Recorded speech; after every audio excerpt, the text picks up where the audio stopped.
Welcome back to another episode of the Shed Geek Podcast, and I'd like to welcome some friends to the show here today from down fairly close to home. We're down in Russellville, Kentucky, which a lot of the shed industry is probably familiar with. They have some roots in Russellville, Hopkinsville. It seems like there's some folks around, but Tim, well, both of you, if you don't care, just go ahead and introduce yourself, a little bit about who you are and what you do. All right, and Tim DeBock, owner and founder of Dry Fork Creek Buildings in Russellville, Kentucky. My wife and I started the business, early times of COVID, and hit the ground running. I'm Patty DeBock. I'm Tim's wife. I just kind of help out with it. Help, probably the brains of the operation, right, Tim? Yeah, for sometimes. sure. behind every good man's a better woman, right? That's what right. they say. Yeah, I had a chance to know you guys for quite some time now. I don't know, probably 2 years. We maybe met 2 years or so ago. Seems like so it's been a little time coming, but yeah, I love the operation and what you guys have going here. So you're, I wouldn't say unique, but you guys are kind of all inclusive for the most part. Vertically integrated shed company. You said you started during COVID, I know. So that was probably a bit of a shocker compared to what things look like nowadays. Yeah. Sales have definitely been different. But one thing that you guys do is you manufacture in-house, and you move a lot of your own sheds and sell a lot of your own as well. Is that correct? Yeah, that's right. We COVID kind of made us get pretty hard to the system. You know, everything was a struggle. We had to learn to find ways to make do. And by doing that, we had to create systems. And I think it's put us further ahead now than we would have been if we didn't have the pandemic, because we might have gotten used to not having the chaos that went along with it. So, yeah, we are I would say, turnkey kind of operation. And you guys, you started out, was it shed delivery? Kind of, you found your way into shed delivery even before manufacturing? No, not really. How it all started was we ran a construction company pre-COVID, and COVID hit, employees kind of dwindled away with the pandemic, and we found ourselves without employees, but needing to make ends meet. So we quickly decided, well, we need to change avenues. We've always made livestock shelters in the past, kind of just as a caveat to our pole barn industry. So that's what we knew. So we started pushing livestock shelters, pushed them really hard, kind of had to catch up with the times we were dealing in. A lot of customers were interested in that kind of homesteading, home kind of thing. So it really fit well to get us a boost that we needed to start. And we just quickly decided, well, the shed industry was booming so much, we couldn't get delivery drivers. So we went ahead and we tackled that avenue, tried to figure out how we can streamline that and be less dependent on, other resources. We purchased a trailer, purchased a mule, and just basically kind of use that to our advantage to streamline our process. Starting in COVID was a pretty wild ride. I would imagine you've already seen the change. It seems like from one place to the next, whenever we're traveling about, it seems like most places will tell you that they've seen a sense of a slowdown, obviously, since post-COVID because of the, I don't know if the economy is the correct term, downturn in the economy. Depends on which professional you listen to is the advice you're going to receive. But generally speaking, it does seem like sales have taken a bit of a hit. Do you guys find that to be the case here? Absolutely. You're close to home. I mean, you guys are hour and a half, hour 45 for me. So pretty much what I feel like I see in the area is kind of what you guys are going to see. Do you attribute it to just the amount of money that was in the economy at that time versus now? Yeah, I think to a point, a lot of people maybe had some money they wouldn't have had before, and maybe bought things that they were needing for a long time and just happened to be shed industry. I think another part of it was the homestead movement, the kind of the stay-at-home model, people working from home, all those types of things draw attention to the shed industry, which kind of spikes sales. Mm-hmm. And then, just people not being able to buy houses, not being able to find houses, needed some more storage. I think all those things kind of compiled at once, and it was just a perfect opportunity for the shed industry. What do you think will be the ingredient? Do you focus more on your vision for sales or manufacturing? Is labor the hardest thing? Is fuel prices affecting your hauling the most, or is sales just a ebb and flow right now in sales? Is that kind of the thing that you focus most as an owner on? I think myself, I focus more on value added. I think anybody can go out there and build a shed. Anybody can go out there and market a shed. What I don't think is, what does the customer benefit from just any old person building them a shed? And that's where I want to strive to do better with my business. What sets us apart from just your backyard builder? What can we do to make the customer's experience more memorable? Yeah, I mean, you want their experience to be better. Patty, what do you focus more on, the sales side? I do a little both. Yeah, a little bit of everything. I like being in the shop. I like helping build, but I also like to post on Facebook. I do a lot of Facebook market. It's a little give and take of both. Do you feel like you've noticed a change in Facebook over the last couple of years? Yeah, definitely. Better or worse? It's a different market now. Yeah. I think during COVID, everybody was shopping Facebook. Yeah. Everybody was online shopping. Now everybody goes on there to find the drama. Easy to find too, Yes. isn't it? Whenever you get on Facebook. I feel like in my own personal experience, I don't shop marketplace as much as what I used to even. And not because of the change in COVID status, but for whatever reason, Facebook's kind of the king of I don't know, just it's hard not to live on it. I've deleted my account before. I think it gets to a permanent deletion after like 30 days or something. And on like day 28, I livened it back up just to see what I was missing. And it's kind of crazy because in this industry, you could miss a lot in 28 days. Oh, yeah. It's just, it's unimaginable. And I know that sounds kind of crazy, but I do follow closely a lot of companies and just kind of, get a feel for the industry as a whole of what's happening when you see companies from California to the Carolinas, posting stuff, and you get a feel for it. And whenever you travel in person and you get a chance to talk to them, I think we're seeing sort of the same thing. New opportunities to find new customers, a more strained development. The money's not maybe as readily available, or like you said, the homestead. People aren't just home. So they're having to go online and find, different ways.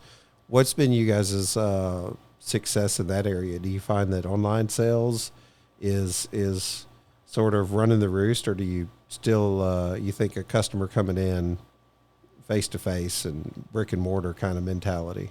ShedHub.com is the shed industry's very first two-sided marketplace that allows you, the shed seller, to list your inventory on a site specifically designed for selling sheds. ShedHub establishes more qualified sales leads and helps your customers find you with a simple online search. Shoppers searching where to buy sheds and sheds near me have grown by 200% in the last 2 years. This means even if the buyer wants to visit a sales lot to purchase a shed, their shed buying journey started with a simple Google search.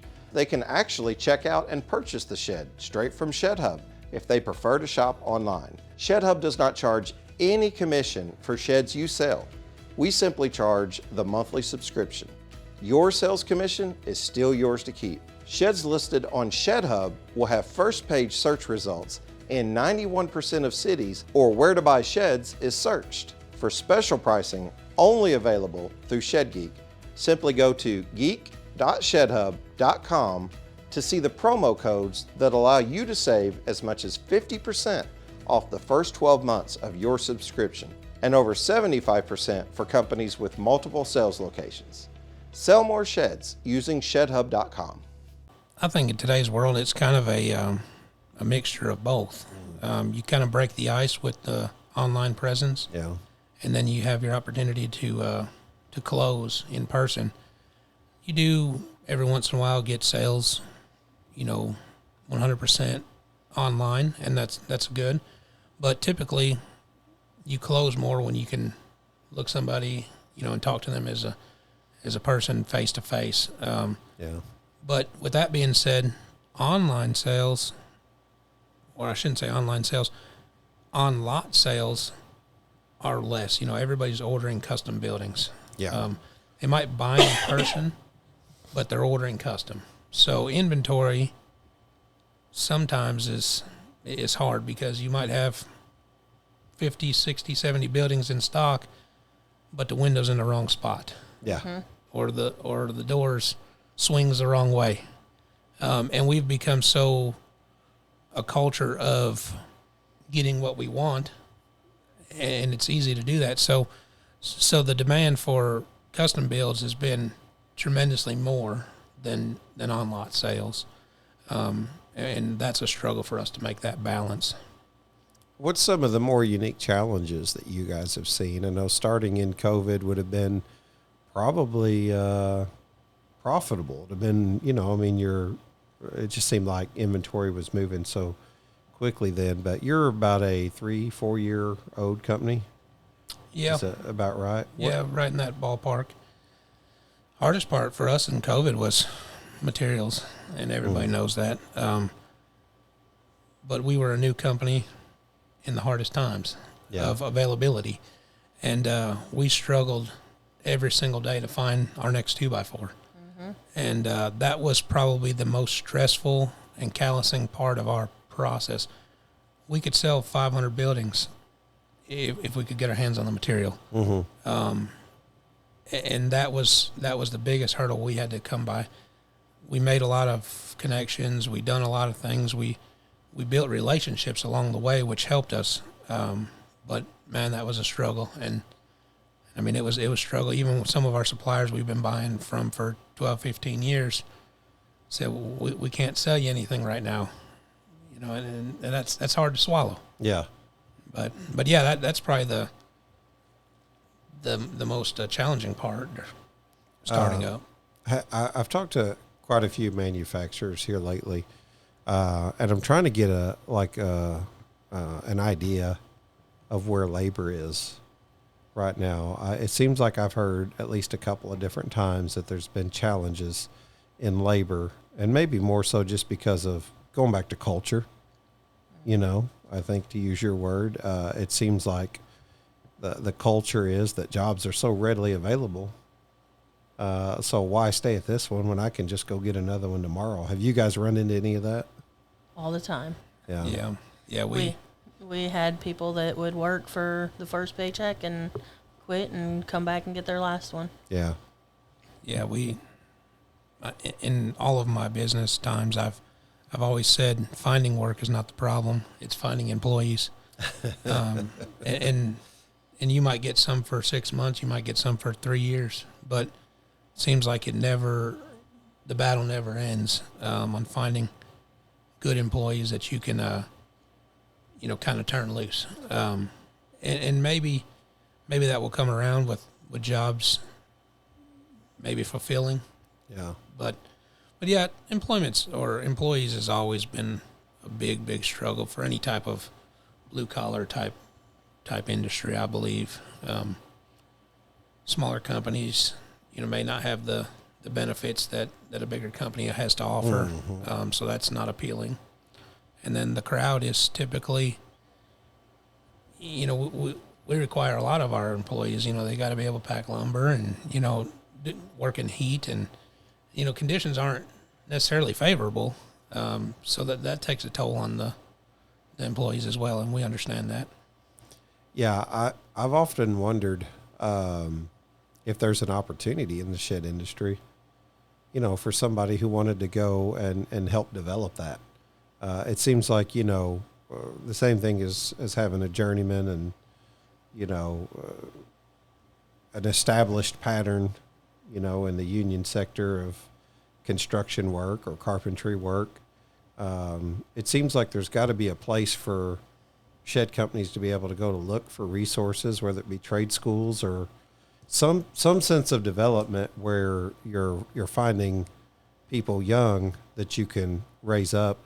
The one thing I've probably said consistently, without a doubt, from day one in the shed industry is I would have loved to have found a company like this to work for. I think about my buddy Irvin Statesman over in Farmington and good Christian organization to work for, the right people. And as well as I do, construction can be rough and you can hire a lot of roughnecks. Oh, yes. Yeah. Because of just the line of work that it is. I mean, you typically find blue collar folks in blue collar work, right? Yeah. And I would have loved to have found that, because that's the one thing that I struggled with in home building. And even though it was short-lived for me, it was always around a rough and rowdy crowd that I just couldn't feel good about going to work for every day. Oh yeah, it is a rough crowd just in general, and it's to be expected, in my opinion. If we're all, it takes a different caliber of human being to, put up with the conditions we're dealing with. I would like to see, honestly, in the shed industry is a lot more automations. So many things in our process are repetitive. Automations, I think, would take the shed industry so much further, and probably bring quality up and cost down. But capital investment is where the problem would lie, I believe. But automation systems, building walls, building floors, all those types of things, that to me seems like it's simple things. Yeah. And that would be something to take the shed industry, I think, to the next level, or maybe bring us out of the labor struggle that we're in.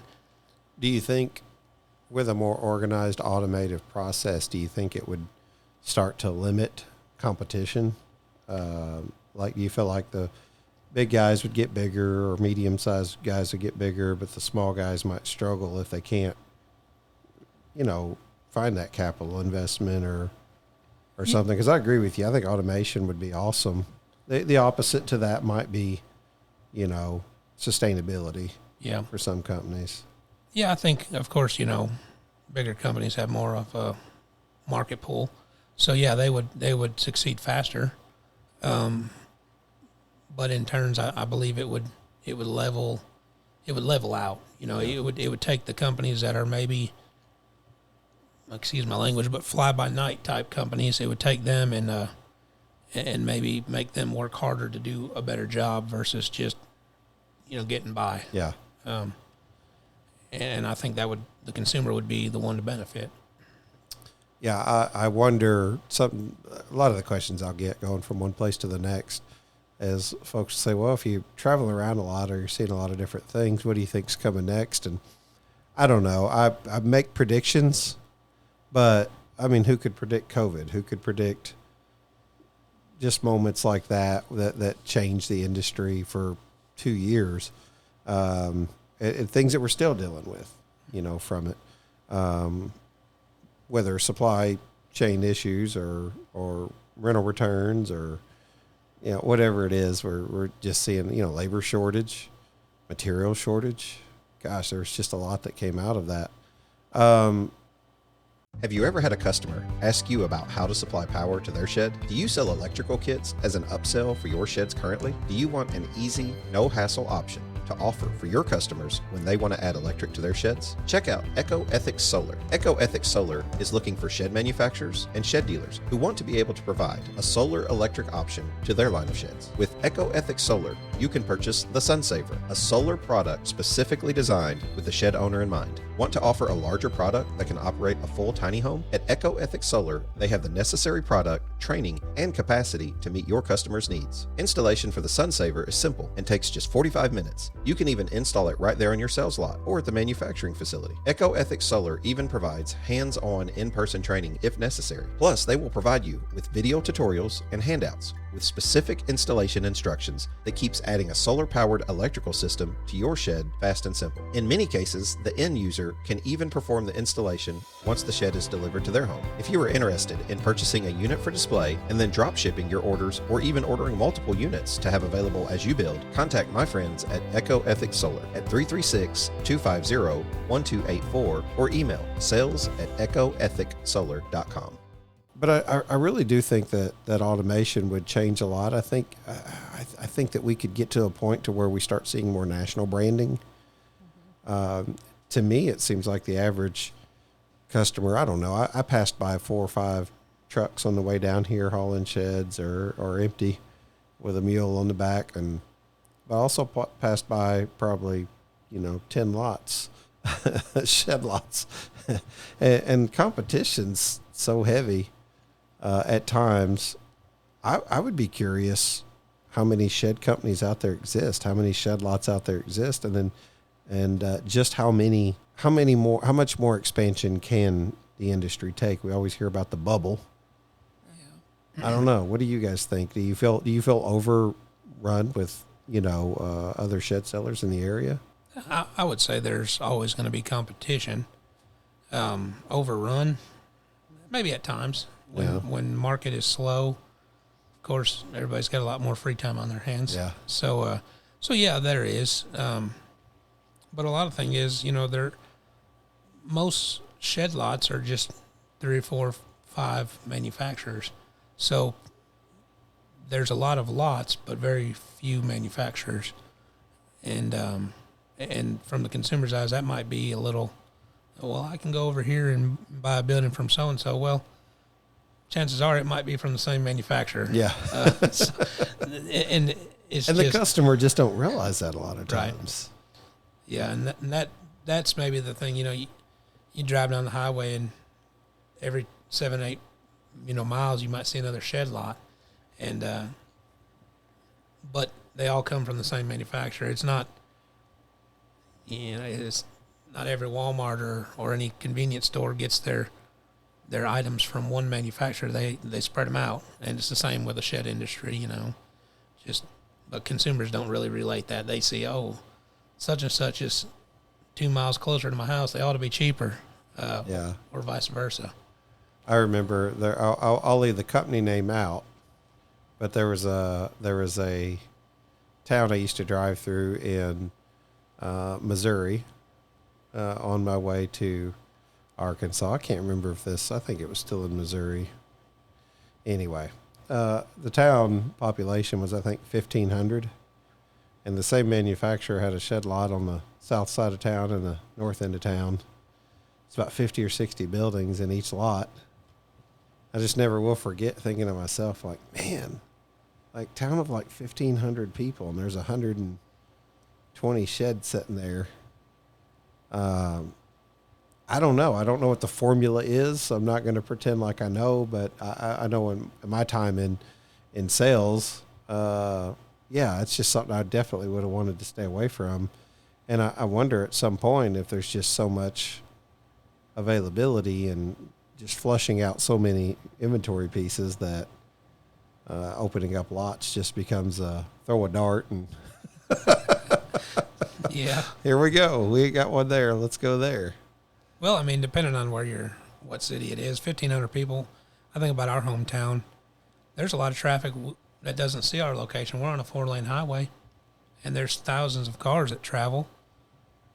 But there's probably, 20, 30% of Russellville that might not ever see our location because they travel the opposite direction. Yeah. And we used to come through here I had a sales lot in Madisonville, but then I also had a sales lot down in Tennessee. But we'd come through Russellville all the time whenever we would go down there.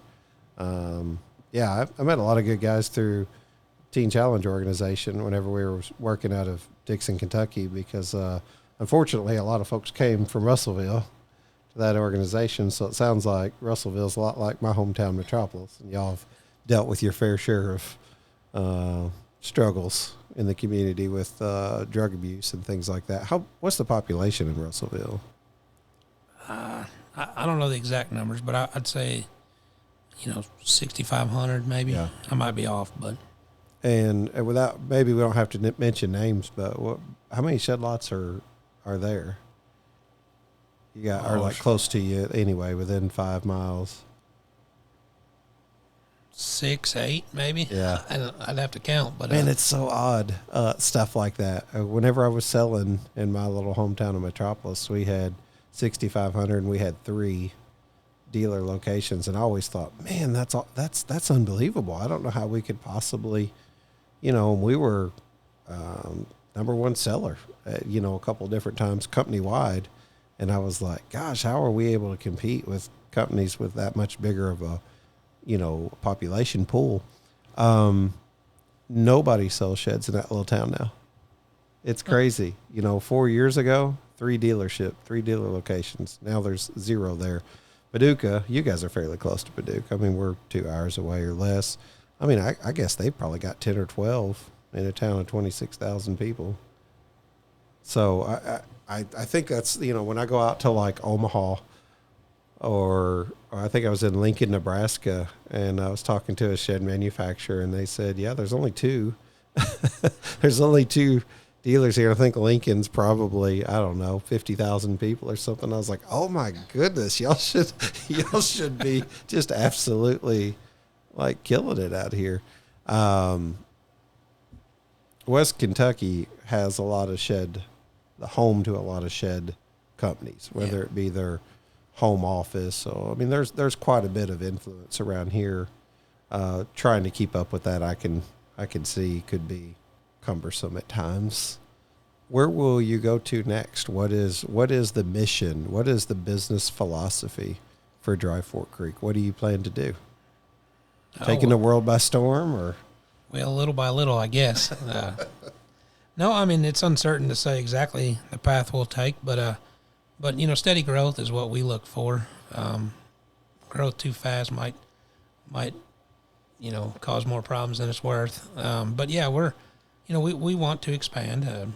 Granted, we're still a young company, and steady growth is what we look for. Mm-hmm. And brand recognition is pretty high up on our to-do list. Is make sure that we are a known player in the game, and have a name that we can stand behind. Mm-hmm. We don't want a bad name per se. We want to know that we give our customers what they want, and stand behind what we can. What's Patty? What's sort of the philosophy from a sales perspective you think for your company?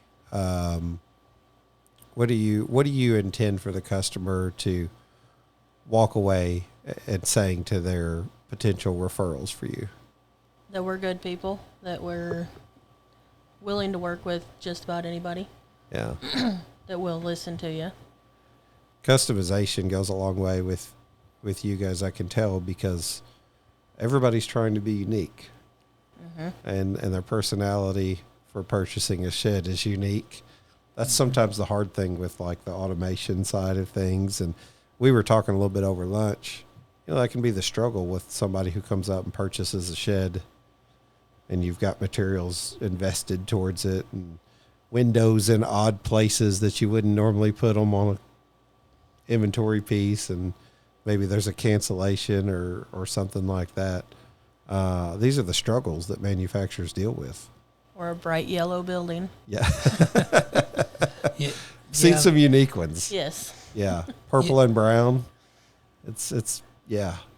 Yeah, and I think too, on the same token, we have had our shares of, I guess you'd say, problems when it comes to cancellations and stuff like that. But we've also earned some sales that other manufacturers wouldn't do because we were willing to be flexible. Yeah. So to say the cancellations outweigh the good, I don't think we're there. Yeah. Of course, we don't like cancellations. They're Right. never good. Yeah. But we've earned more business being flexible than we've lost because of cancellations. So I think it's a give and take, and as long as we're headed in the right direction, we'll overcome the setbacks. What would you guys think about like professional sales development? Is any of that stuff like do you seek that out from inside or outside the industry? Or I would ask the same for manufacturing development as well, or maybe even hauling development. Or was it just school of the hard knocks? Is that you got to figure it out and make it happen? Pretty much. I would say marketing and the front end, or the office work of the job, is kind of where we struggle the most. Yeah. We do good, but there's so much more we could be doing, and that's kind of where that's probably our lowest hanging fruit in the business. Building a shed, delivering a shed, all those types of things. Designing a shed's fine. The marketing, the front end of the job, is where I feel we have the greatest opportunity for improvement. What would your dream rent-to-own program look like? Picture it now. Would it have cutting-edge technology with integrations throughout the shed industry? Or would it include traditional financing and multiple same-as-cash offerings? Perhaps your ideal rent-to-own program puts money back in your pocket. Perhaps it has a unique way to onboard and train your dealer network. Wherever your mind goes and whatever your dream consists of, Newfound Rentals can help you. Give us a call today at 316-536-0472 and let's discuss your dream. Where does the shed part stop for you guys and the other things begin? You're doing livestock. That's something you guys still do. I know you said you started with it, but I still see quite a few of those out there. You sell metal. That's one thing that I'm starting to pursue farther, is because it's almost impossible to go to a shed lot, a manufacturing location or whatever anymore, but specifically shed lots that don't cross over into other items, other products. You were talking about getting started with play sets, and you do pole barns. We don't do pole barns as much, but that's kind of how we entered into the shed industry. I think when it comes to your lot, you can draw more attention to a lot if you have more to offer than just a four-sided building with a roof on it. There's customers we have that come in looking for a portable building and end up buying a carport, and vice versa. So I think having the options for the customer generates a bigger, customer base, and by doing that, just obviously increases sales and increases exposure. It's kind of the term, don't put all your eggs in one basket. Yeah. You might have a week where you don't sell 2 portables, but you sell 10 carports, and then next week you have the exact opposite. But if you didn't have both options, one week you'd be struggling. So I think it's a good balance between your products. You need to have a front runner product, and then you need to have some options to go along with it. And in terms, you might sell a customer a swing set today, and 6 months from now they're in the business for a portable building, and they remember the experience they had with us, so they come back to us for a portable. So yeah, I think there's advantages to all of that.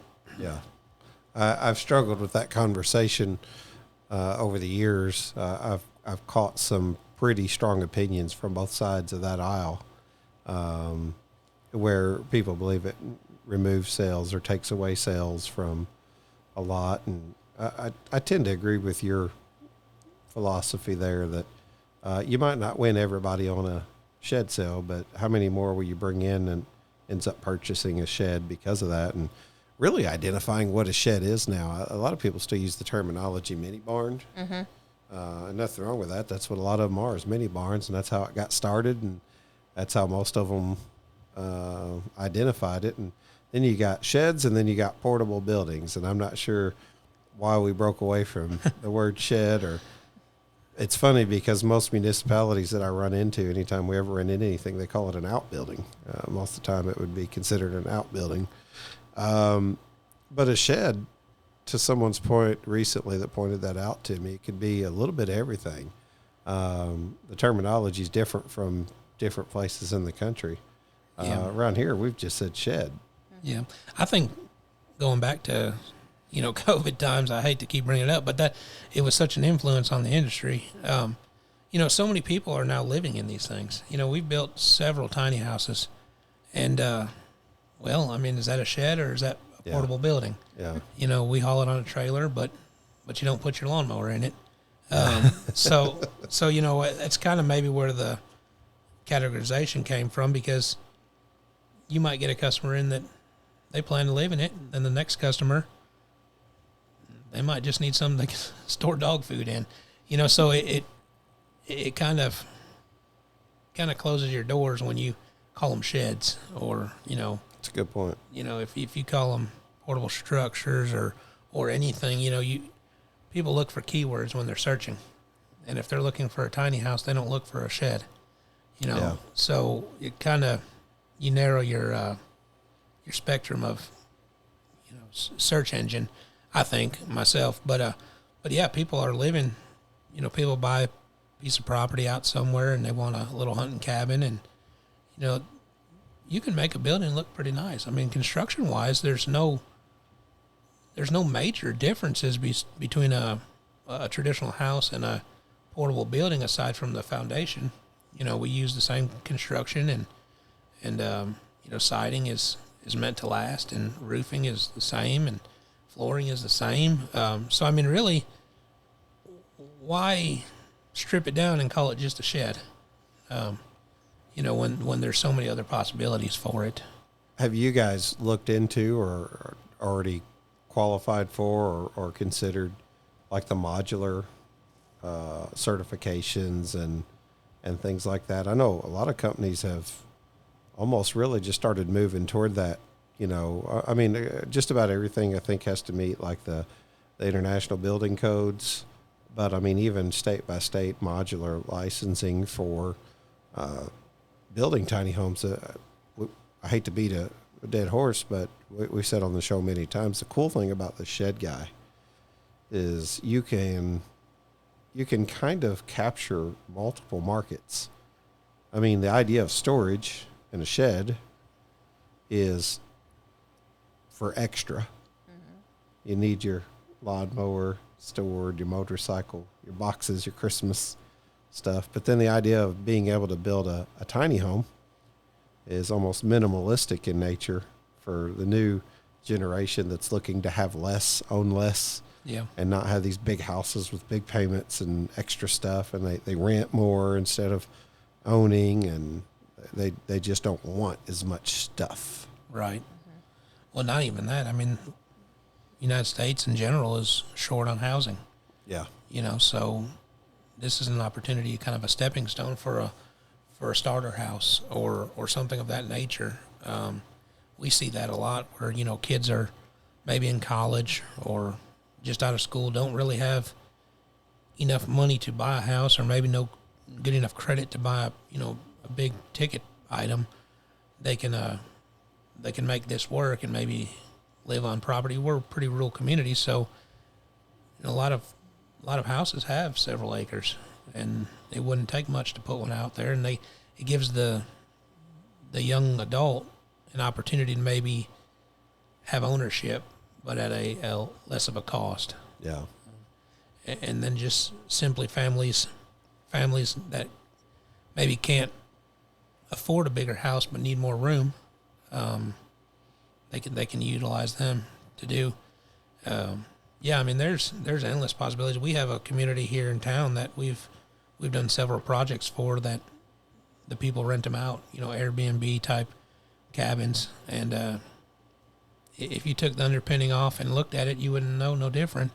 But we hauled it in on a trailer, so. Do you find that people's expectations become a little bit different whenever it comes to finishing the inside? Do you think they understand the cost breakdown and the added value that comes in that? No. No, because... Oh, that's a perfect little soundbite for camera, because you were both in unison and you were like, no. You tell them the base price, and then you start adding all the walls and the interior stuff, and it adds up pretty quick. I mean, you're essentially doubling or tripling the cost of something whenever you finish it out. It's not as simple as just throwing something together. I think setting the expectation as the seller is really the key. I used to, some of the guys that would work around me would kind of laugh because they were like, what, are you trying not to sell it? And I was like, it's not really that I'm trying not to sell it. I'm gauging their seriousness with the questions I'm asking. Yeah. Mm-hmm. Yeah. You're kind of vetting them or pre-qualifying them. And we do the same too, because, I think we said this earlier in our talk today that, champagne taste, and they don't have, customers doesn't realize, if they go buy a brick and mortar house, you're looking at $200+ a square foot. They see a shed. Oh, that shed's $12,000. Well, it ought to be $25,000 finished out. No, no. Go buy some kitchen cabinets. Right. Look at the cost. Go hire an electrician to wire it. I was about to say electric is the first thing that comes to mind for me. And plumbing. Well, yeah, obviously plumbing's a whole new. And just the amount of trouble you got to go through to get that approved. Mm-hmm. With electric, it's oftentimes a little bit easier, but yeah, just the cost of that professional trade. So unless you've got that on site and you've got someone if you're building your business for that model, I mean, I get to travel several of these states, and there's some beautiful tiny home manufacturers out there. I've seen some really nice units. Mm-hmm. They're not cheap. No, I mean they're cheap compared to a traditional house. Right. When you compare square foot, and that's what I try to convince the customers. If you've got a tiny home, a full build, ready to go, just hook up utilities and go. If you're at $130, $140, $150 a square foot, you're still $50, $60, $70 a square foot cheaper than a traditional house. Right. And yes, that price tag is high, but it's nowhere near what it could have been. And that's the part that we find the most sticker shock from customers. And is it the payment process that's the sticker shock, or is it the cash price? Because most folks, if affordable housing is sort of the concern, then they're typically payment shoppers. So for them, they're really trying to get in that neighborhood of what's comfortable. Mm-hmm. And maybe we're just at a crossroads with rent to own and financing on actual homes. Yeah. That, I don't know, maybe somebody's already addressing it. Maybe it's just at a point where it needs addressing, because it's really trying to fit within the letter of the law and the statutes of rent to own versus traditional finance. And right. Putting them on a long-term affordable rate, Most of our full build tiny houses are not financed. Most of the customers that follow through and purchase a turnkey operation either have the money or have access to the money. The ones we see that maybe DIYers or the ones that make, offices and stuff like that, they're maybe 50-50 rent to own versus cash buyers. Yeah. But then they do most of the work on their own. And there's no telling how much money they spend. Yeah. Whether it be done correctly or not, it's kind of, it's to be determined. But they have intentions when they purchase. Is it ever really done correctly? Yeah, I don't know. There's some guys that's done and gals that have done some really amazing things with finished out sheds. and doing that on their own, or even hiring it done. Yeah. But yeah, it's almost discouraging to get a DIYer who's, I blame TV. Yeah. I blame TV for we got into a discussion the other day. Shed Sales Professionals. I manage the Shed Sales Professionals page. Somebody anonymously put a comment on the other day. You guys might have seen it.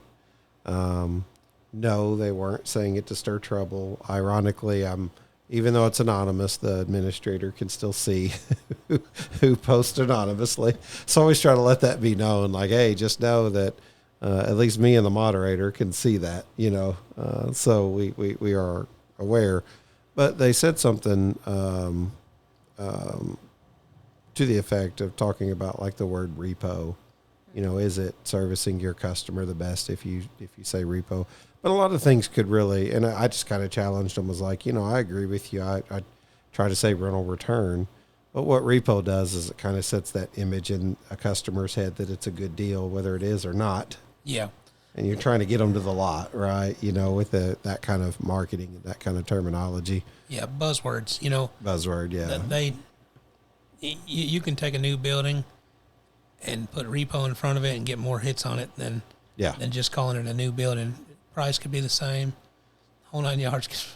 Nothing could change except for repo. The psyche of the customer, you know what I mean, is they're already conditioned. And I think TV does that with the reason I was saying I would get away from the word repo, and that may be an unpopular opinion, but the only reason I said that is because I think sometimes it sets an unrealistic expectation with TV. Like I would almost really not be a fan of like a repo show for sheds, because I fear that it sets the expectation, for the customer to think it's normal behavior to do things like be violent or pretend to, just threaten violence. Because you don't want that when you're out there picking up a shed. And that's, in working in rent-to-own in the past, I have certainly ran across multiple people who have had, weapons pulled on them. And, it's just, you don't want to set that expectation. And the seller can do a lot to set that expectation. But TV does so much with DIYers, with tiny homes, with repos. It sets that expectation for what a customer thinks they're going to get when they come in and see that tiny home. Yeah, not only the expectation, it allows them that it gives a false impression that it's normal. Yeah. Or, that you can act a fool when there's a repo. Well, yeah, those happen, but I bet the percentage is low. Yeah, 5% make a scene, 95. Yeah. Do it, and I'm not an expert on it, but I would say rent-to-own companies make every effort to get you to pay before they. I guarantee it. That they don't want to pick up a building. They want to. That's their last resort, or that's my opinion of it. But they don't. The rent-to-own company is, got to pay to repo and go through the headache. That's the last effort in the process that they're going to do. So at that point, the customer is well aware that the building's getting picked up. Well, one of my favorite comments is Dennis Fisher from RTL National. You guys might know Dennis. Yeah. Dennis said what a lot of people probably don't realize is like 6 out of 10 buildings are volunteer returns because life happens. Yeah. Because people, things just happen over a 2-year, 3-year, 5-year period. I think Dave Miller used to call them life events, and I always like that terminology. Life events happen, divorces, marriages, deaths, job transfers, just things that, and if you set the expectation early on in the sales process, that is a rented building, I think it goes a long way with your customer, and it helps avoid a lot of that stuff that TV does. So. And we've had several, I guess you'd say repossessions or rental returns. Yeah. We had one just the other day. We delivered a building, and the lady bought it, on rent-to-own, and went through the process. We delivered it, perfectly happy with it, but the situation she needed the building for changed. Yep. And 3 days later, she's calling us and apologizing. Hey, I no longer need this building. What I intended it for is no longer the case, and we just got to, we got to turn it in, and real apologetic, and those things, and I mean, to be honest with you, that's probably more of the normal than the TV show or the TikTok or anything that shows the wildness of repos. And I understand that's not good content when you just got somebody that's normal. Well, it's risk, you know what I mean? And that's why the rent-own company makes, assessments for those risks. I mean, that's part of what they do in the ownership, and establishment of their business too. So, they understand that as well, I think, for the most part. You guys have like a couple other adventures too, right? Like for one, there's a couple of things that always stick out every time I see Tim and Patty comment on Facebook or say something. One is Olmsted, which I always love, which is the local school, because I grew up in a town called Olmsted, and it always throws me whenever I see you guys post something about Olmsted. I'm like, what? Why are they in that little bitty town that nobody knows of? But then the other is you guys have other adventures like outside the industry, like an inflatable. I don't even know how to pronounce it. You guys say it. Like bounce houses, like these. Yeah. Yeah, we have a. I know how to say bounce house. We're partners with another couple, and we do some backyard bounce houses. Yeah. Inflatables, like party rentals, so on and so forth. Kind of happened out of the blue, maybe. Boy that we're partnered with had a vision. Maybe didn't have the capital or the knowledge on how to go about tackling it, but had an idea. And the boy had worked for me for a long time, and kind of on an ironic joke we have between each other, I call him my son, because I feel like I've raised him in the part of just taking him under my wing. Yeah. And he's a good kid, but he had an idea one day and said, I think this would work, and so on and so forth. And I told him, well, I ain't really got much time, but I think your idea is volatile. I think we can make it work, but I ain't got no time to offer, but I'm willing to help out capitally and maybe do whatever I can behind the scenes to make it work for you. And but my time is pretty well spent in the shed industry. And so anyhow, we gave it a go. We tried. I shouldn't say we tried. We did. We didn't try. We hit the ground running just like we try to do with everything. And going into our second season, this is our second season, and really no real regrets besides just losing weekends, losing holidays, headaches. There's headaches in every industry. So repairs, insurance. I'd love to know what was involved, but I think it's an absolute cool and probably more than anything, it's fun. Yeah. And I think that the memories that it builds through stuff like that. So I just see you guys post stuff on Facebook, and I'm like, that's cool. That's cool. Best thing about it is, you're putting a smile on some kids' face. Yeah. Their parents, the kids might not have any clue what their parents had to go through to get that enjoyment in their day or make their day special. Yeah. But what they do understand is, from years to come, they're going to know, hey, that birthday was awesome, or my friends, so on and so forth. And that is humbling to me, to see that the kids, they don't understand money per se, but they understand happiness. And mom and dad was there, and we had a blast, and that that means a lot, and that makes me feel good about that part. I love what you guys do, man. Believe it or not, as you can see, 52 minutes flies by when you're having fun.